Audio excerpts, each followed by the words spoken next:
Bonjour à tous, cette semaine Parashat Ekev.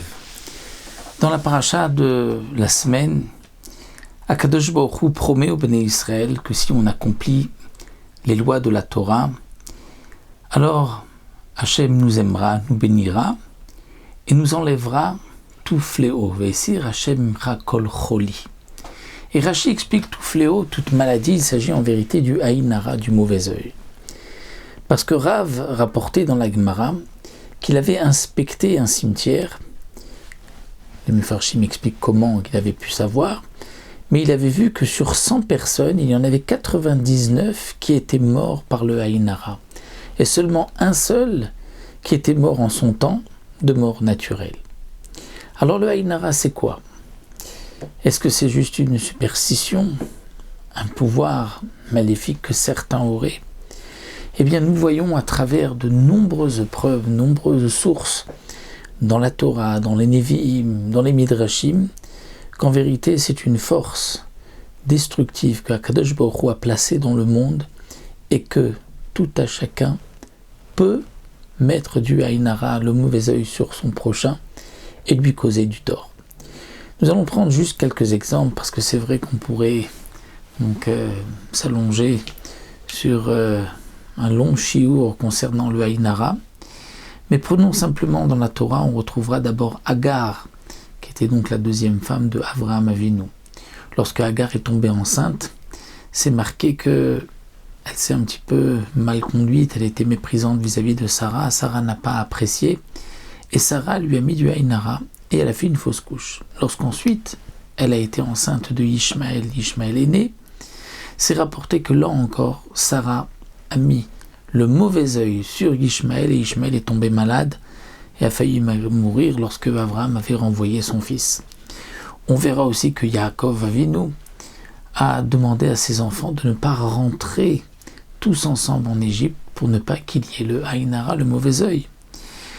Les Chachamim nous rapportent aussi que les fameux 3 tzadikim, Hanania, Michel et Azaria, qui avaient été jetés dans une fournaise par Nebuchadnezzar, Nabucodonosor, qui sont sortis vivants. Ensuite, les Chachamim nous disent, mais on ne voit pas. Où est-ce qu'on ne parle plus de Hanania, Michel et Azaria? La Gemara dans Sanhedrin nous dit qu'effectivement, ils sont morts du Aïn Hara, du mauvais œil. La Gemara nous dit que même les premières tables de la loi, étant donné qu'elles ont été données avec beaucoup de bruit, beaucoup de publicité aux yeux du monde, eh bien c'est pour cela qu'elles ont été brisées à cause donc du Aïn Hara. Et pour terminer, encore une petite source, c'est ce que Bilam a voulu faire. Bilam a voulu mettre le Aïn Hara sur le Ham Israël afin ainsi de les maudire. On retrouvera dans la Halacha aussi des dynim concernant le mauvais œil. On ne pourra pas faire monter à la Torah le père et son fils l'un après l'autre, ou 2 frères, à cause du Aïn Hara. Lorsqu'il y a la Brit Mila de jumeaux, on devra faire une interruption pour ne pas non plus citer le mauvais œil.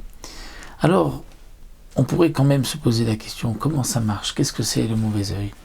Et pour rapporter, serait-ce que l'explication du Rav Dessler, puisqu'elle nous concerne tout à chacun, Rav Dessler explique que toutes les âmes sont liées, sont rattachées dans leur shorashim, dans leur source, dans leurs racines spirituelles, et elles sont interdépendantes dans leur existence. Lorsqu'un homme est jaloux de son prochain, c'est comme si quelque part, dit Rav Dessler, son existence le dérange. Il aurait voulu lui aussi le voir dans la difficulté. Eh bien, cette volonté peut priver cet homme-là de ce que Akadosh Baruch Hu avait initialement prévu pour lui, et il peut même lui causer du mal.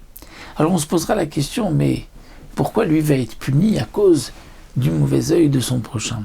C'est qu'en vérité, dit le Rav Dessler, un homme est aussi responsable. Certainement, il a suscité le Aïn Hara, c'est-à-dire il s'est montré par sa conduite, son mode de vie.